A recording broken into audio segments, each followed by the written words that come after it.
It's me, back in the portable hideout. Today I'm going to talk to you about something controversial. That something is the hoorah about Black Lives Matter, as if somehow they mattered more than others, which is hogwash. Fact, not fantasy. We Indigenous have suffered far worse, far more, far longer than any blacks, anytime, anywhere. People wail and carry on about the Jewish Holocaust, which was a nightmare. But nobody, hardly ever, especially from the majority culture, says word one about the Indigenous Holocaust.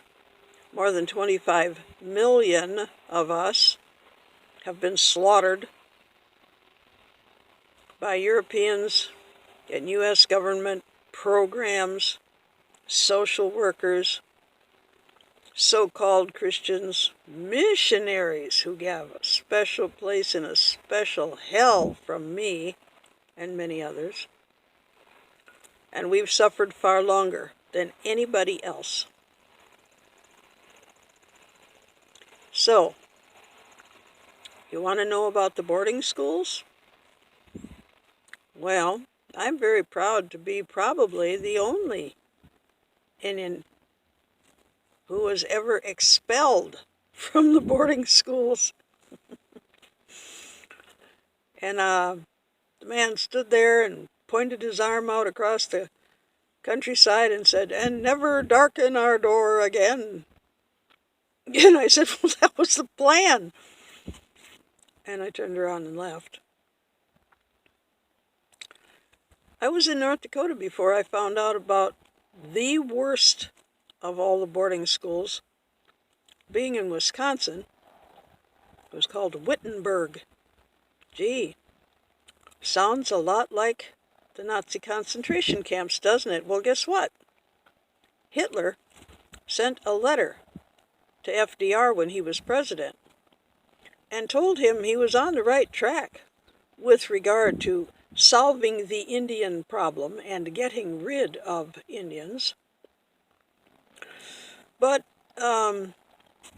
he needed to build ovens to gas us. Luckily, FDR said this was not a good plan and didn't do it. But Hitler modeled concentration camps on native reservations of the U.S. Yeah. If you want to read a couple of good books in which I have no financial interest whatsoever, there are two of them that I recommend, both written by Kent Nerburn. One is Neither Wolf Nor Dog, and the second one is The Wolf at Twilight.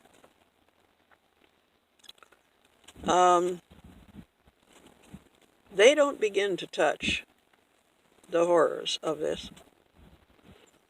Back on New Year's Eve of 1994, at somewhere around 5 or 5:30 in the afternoon, I believe it was, I married an old man on Standing Rock, Joe Walker, Joseph Alois Walker. And he had been through the boarding schools, and he told me that he was sterile. Well, he wasn't necessarily. There was no way to prove it, though. He was impotent because he had been caught speaking his heritage language, Lakota. And those wonderful Christian people at the boarding school he was at tied a piece of string around the base of his penis, about a half inch up from the base, and left it there for several days, and damaged it so that he couldn't get an erection above that string. So, of course, he couldn't sire any children. He was one of the lucky ones. I know of a man also now dead,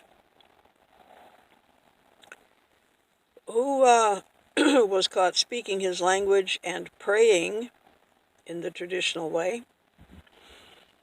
They sewed his foreskin shut and left it there until it rotted. He also couldn't sire children. Understandable. It's a wonder he didn't die. He lost a major part of his penis. You know, there are idiots on Twitter today who think they've discovered sex, and they send out all these stupid videos of themselves. They're the only people I can think of that maybe somebody should use a little fishing string on them. Certainly get them off Twitter. And any place else. I mean, you know, if you want to do pornography, that's fine, but I'm not into watching. Doing, maybe, but watching, no. You don't like my attitude? You don't like my answers? Don't put yourself in a position to get them. I'm not going to say I'm sorry, but, because I'm not sorry.